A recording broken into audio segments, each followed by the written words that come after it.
अस्सलाम वालेकुम दोस्तों, उम्मीद है आप सब लोग ठीक ठाक होंगे।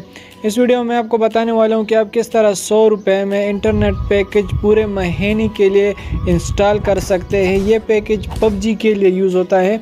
इसमें 9 GB आपको पबजी के लिए मिलता है और 1 GB आपको फ्लैट जो है वो डेटा मिलता है, जो आप यूज़ कर सकते हैं किसी भी चीज़ के लिए। ये पैकेज आपको 100 रुपये में मिलता है पूरे महीने के लिए। तो आपने इसको किस तरह एक्टिवेट करना है, आपने जोंग ऐप में आ जाना है। जोंग एप्लीकेशन में यहाँ आने के बाद सिंपल आपको यहाँ ऊपर सर्च का ये बटन दिखाई दे रहा है, आपने यहाँ सर्च में लिख देना है पबजी। ठीक है, यहाँ मैंने पबजी टाइप कर दिया और यहाँ पर आप देख सकते हैं मंथली पबजी मोबाइल और नीचे उसके साथ है डेटा।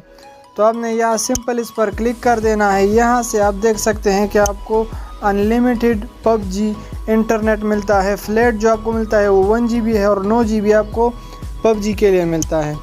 उसके साथ ही आप यहाँ देख सकते हैं कि ये 30 दिनों के लिए है, फॉर 30 डेज़ मंथली पैकेज है ये। ठीक है, और यहाँ आप देख ले कि कितने रुपीज़ में है। ये 100 पाकिस्तानी रुपीज़ में आपको मिल जाता है। और उसके बाद यहाँ पर आपको एक क्वेश्चन दिखाई दे रहा है। अगर आपके कुछ क्वेश्चन है इस पैकेज के बारे में, तो आप वो यहाँ इसको रीड करके आप समझ सकते हैं कि क्या है। और उसके टर्म्स एंड कंडीशन अगर आप रीड करना चाहें तो ये नीचे उसके टर्म एंड कंडीशंस है, आप इसको भी रीड कर सकते हैं। ठीक है, उम्मीद है आपको